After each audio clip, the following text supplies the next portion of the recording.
Bismillahirrahmanirrahim.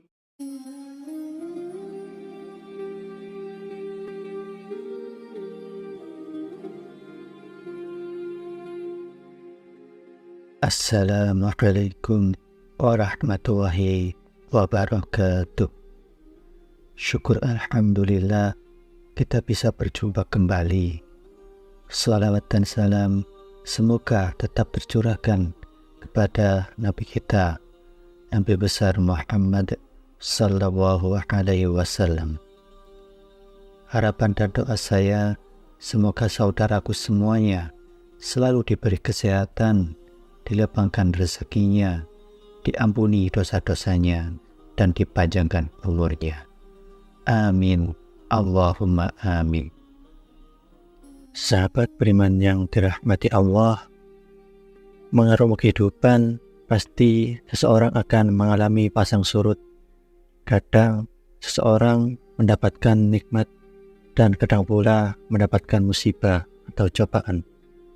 Semuanya datang silih berganti. Kewajiban kita adalah bersabar ketika mendapati musibah dan bersyukur ketika mendapatkan nikmat Allah. Oleh karena itu, pada kesempatan kali ini kami akan membahas mengenai kiat-kiat agar seseorang bisa mudah dalam menghadapi setiap ujian dan cobaan. Kiat yang pertama yaitu mengimani takdir ilahi.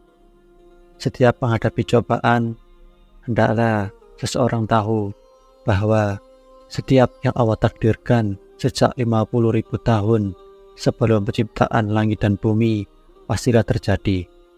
Nabi Shallallahu Alaihi Wasallam bersabda, Allah telah mencatat takdir setiap makhluk sebelum 50.000 tahun sebelum penciptaan langit dan bumi. Beriman kepada takdir, inilah landasan kebaikan dan akan membuat seseorang semakin ridho terhadap setiap cobaan.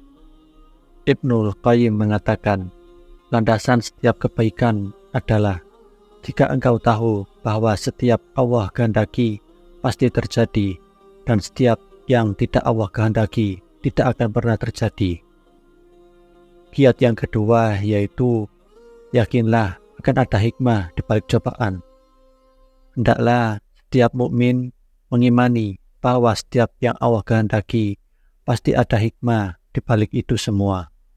Baik hikmah tersebut kita ketahui atau tidak kita ketahui. Karena Allah Ta'ala berfirman, maka apakah kamu mengira bahwa sesungguhnya kami menciptakan kamu secara main-main saja dan bahwa kamu tidak akan dikembalikan kepada kami. Maha tinggi Allah, Raja yang sebenarnya. Tidak ada Tuhan selain Dia, Tuhan yang mempunyai arsy yang mulia. Quran Surat Al-Mu'minun ayat 115-116. Allah Ta'ala juga berfirman, dan kami tidak menciptakan langit dan bumi dan apa yang ada di antara keduanya dengan main-main. Kami tidak menciptakan keduanya melainkan dengan hak. Quran Surat Al-Dukhan ayat 38-39. Kiat yang ketiga yaitu ingatlah bahwa musibah yang kita hadapi belum seberapa. Nabi Shallallahu Alaihi Wasallam sering dapat cobaan sampai dicaci, dicemooh, dan disiksa oleh orang-orang musyrik dengan berbagai cara. Kalau kita mengingat musibah yang menimpa beliau, maka tentu kita akan terasa ringan menghadapi musibah kita sendiri.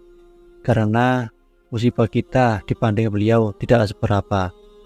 Rasulullah SAW bersabda, musibah yang menimpaku sungguh akan menghibur kaum muslimin.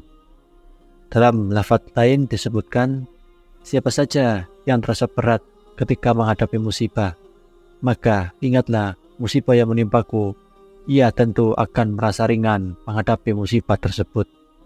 Kiat yang keempat yaitu ketahuilah bahwa semakin kuat iman memang akan semakin diuji. Dari Mus'ab bin Sa'id, seorang tabi'in, dari ayahnya ia berkata, "Wahai Rasulullah, manusia manakah yang paling berat ujiannya?"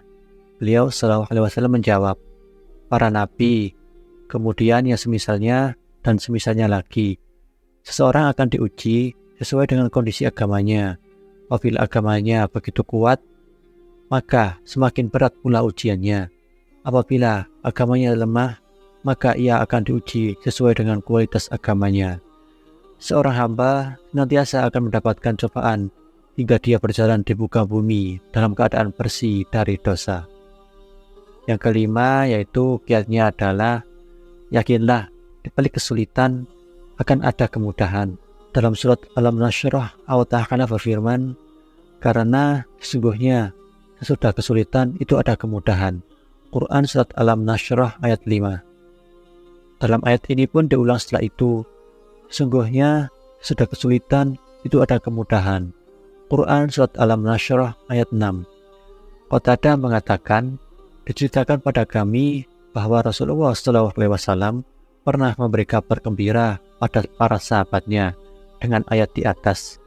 Lalu beliau mengatakan, satu kesulitan tidak mungkin mengalahkan dua kemudahan. Yang keenam kiatnya yaitu, marilah kita hadapi cobaan dengan bersabar. Ali bin Abi Thalib radhiyallahu anhu mengatakan, sabar dan iman adalah bagaikan kepala pada jasad manusia. Oleh karenanya tidak beriman dengan iman yang sempurna jika seseorang tidak memiliki kesabaran. Yang dimaksud dengan sabar adalah menahan hati dan lisan dari berkeluh kesah serta menahan anggota badan dari perilaku emosional seperti menampar pipi dan merobek baju. Kiat yang ketujuh yaitu bersabarlah di awal musibah. Rasulullah SAW bersabda, yang namanya sabar seharusnya dimulai ketika awal ditimpa musibah. Itulah sabar yang sebenarnya. Sabar yang sebenarnya bukanlah ketika telah mengeluh lebih dahulu dari musibah. Yang ke-8 yaitu kiatnya, yakinlah bahwa pahala sabar begitu besar. Marilah kita ingat janji Allah Subhanahu wa Ta'ala, sesungguhnya hanya orang-orang yang bersabarlah yang dicukupkan pahala tanpa batas. Quran surat Az-Zumar ayat 10. Al-Auza'i mengatakan, pahala bagi orang yang bersabar tidak bisa ditakar dan tidak bisa ditimbang. Mereka benar-benar akan mendapatkan ketinggian derajat. Selain itu, As-Sudi mengatakan, balasan orang-orang yang bersabar adalah surga. Yang ke-9 kiatnya adalah, ucapkanlah inna lillahi wa inna ilaihi raji'un.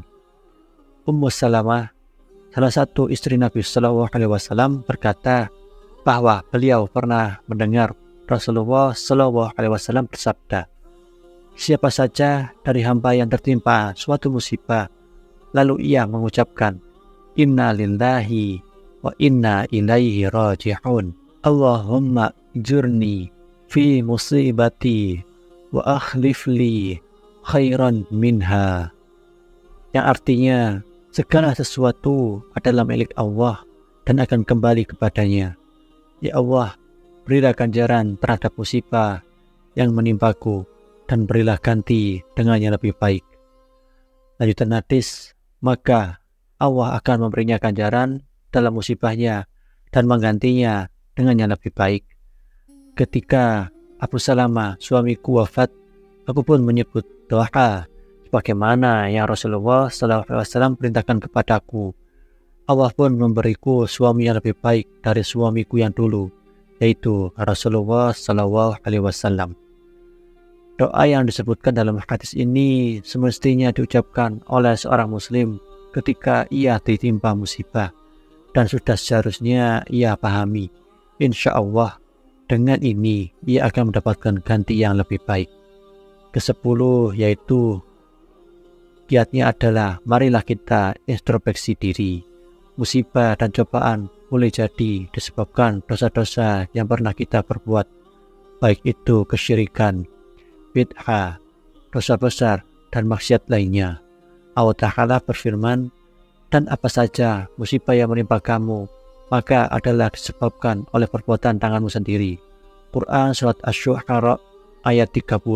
Maksudnya adalah, karena sebab dosa-dosa yang dulu pernah diperbuat.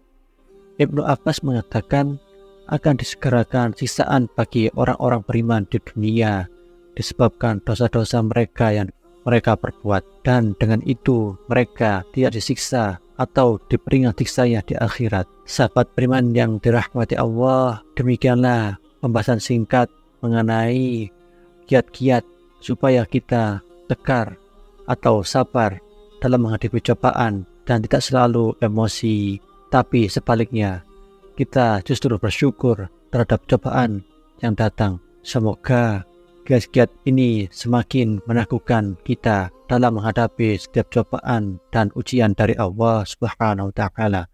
Amin. Allahumma amin.